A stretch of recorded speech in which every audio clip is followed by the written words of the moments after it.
Field of Dreams, 1,500. What's the magic number? Good morning, everyone. My name is Mike Rennick. I'm the team lead, senior broker of Team Rennick, part of that great Mangrove Realty Associates family. My guest this morning is Mr. Steve Reed. Steve, welcome. Hey, Mike. How are you doing? How did you know? How you doing? I'm doing fine. Yeah.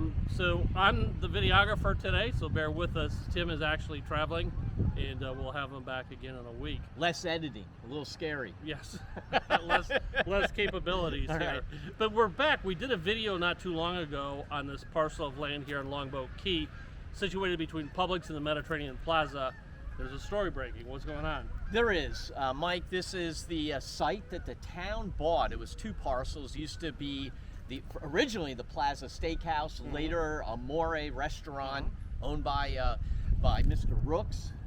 And what happened was the town bought this property and it bought another development site which is lower in elevation. Okay, it combined those parcels with the dream of partnering with Ringling to build a big facility as a town center with arts and classes.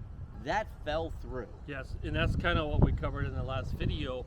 But something new is on the table right so now. the town is trying to get people to use it. They want this to be a town center, a village green of sorts, kind of to make some lemonade out of this situation. Yeah, I'm a little confused about that because we did something and now we're trying to find a use for it.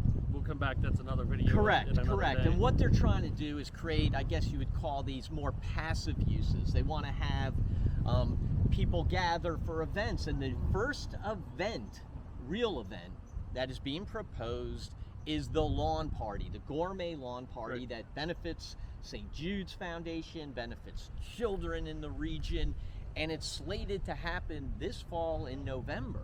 And the organizers approached the town, and they've historically sold about 900, almost 1,000 tickets, and it usually was at the Key Club Islandside, a big expansive area. Huge. This year they worked with the town and wanted to kind of showcase this new site, but here's the dilemma. What is it? Well, the town says we don't know if we can let you use the whole site because we may start development of the lower area. Okay. The people organizing it say, but then we can only have 500 people max on the smaller section that used to be the Plaza restaurant. They want to use 1,000. There's a little tango going on. The town manager's trying to figure out the staging with the contractor, the timing of it. And then even under best case scenario, if say they work it out and they could use the site, it's very low elevation. So the whole community and the organizers would have to cross their fingers that it doesn't rain. Right. If they get an inch of rain, How is this going to be resolved? Will this go to the commission? Will the No. town manager be able to handle it? It's a manager issue. I mean, like all things, if the commissioners nudge the town manager, things happen. You know how that works. But really, the organizers say if we have an opportunity to sell 1,000, introduce them to this site, let's do it. The manager's position is we have a lot of development going on. We have some other events in the spring we have to consider. And we want to see a COVID plan and a parking plan and blah, blah, blah. So 500 or 1,000 makes the difference really though between maybe $50,000 or $100,000 going to the organization. Right, because all of the money goes to charity. So this is a good event where everyone donates their time, their food.